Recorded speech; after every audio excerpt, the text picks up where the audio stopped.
So Chinese radicals are super hard, but they're worth learning because if you can recognize a radical, then your brain associates a chunk of a Chinese character instead of having to remember like manually 5 or 6 strokes. And that allows you to remember characters way better because they're categorized differently, more efficiently in your brain. And if we never met before and you're like, who is this guy to teach me Chinese? 反正我名字叫愧疚，然后我住了中国11年了。还教大人怎么样有效去学习中文。If you're not sure what Chinese radicals are, I'll explain that in a moment, but why do you want to learn with flashcards when you could just watch a YouTube video, for example, that scrolls all the radicals past your eyes? It's because these kind of flashcards are much better for your brain to learn with because you can move them around, you can manipulate them, and whenever you're moving, like I've been saying, your brain is learning a lot better. So Chinese characters are made up of radicals, and see, like, for example, the top part of that character is like a 草字头, it's a grass radical. This kind of thing is flashcards made by Tuttle. They're in the descriptions below if you want to get them.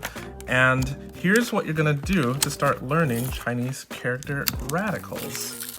All Chinese characters are made up of a finite number of components, which are put together in different orders and different combinations. Chinese radicals are what we could think of like as the base component of each character.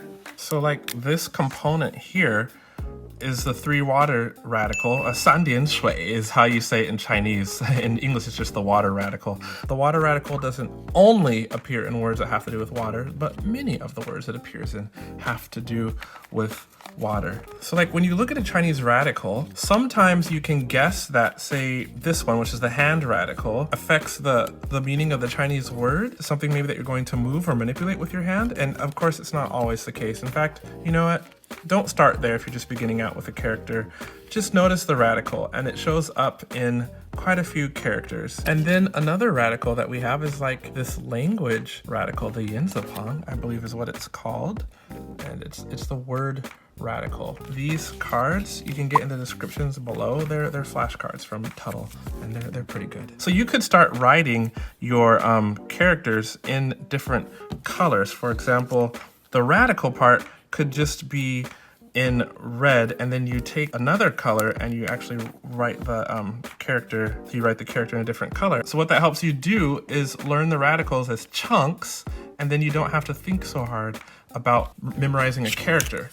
Look at that. If you don't start associating this character as 3 or seeing it as 3 components, including a radical, then you're gonna have to memorize all those strokes. So your brain has to remember then 1, 2, 3, 4, 5, 6, 7, 8, 9, 10, 11 separate strokes. And that gets difficult, that's tedious for your brain. But if your brain can see this as a right side, Fei, like Feijo for Africa, and then a left side, which is the Tishopang, it's the hand radical, I think is what they call it in English. Yeah, it says on the back of this card, upright hand. So that for your brain is called chunking information, and it's much easier for your brain to do that, and you will begin to learn Chinese characters much more efficiently as you can divide up characters into what radicals and components they are, or they contain. If you need more help writing characters or just want to know a good book, I recommend tap or click the screen right there for my favorite Chinese book for learning how to write characters.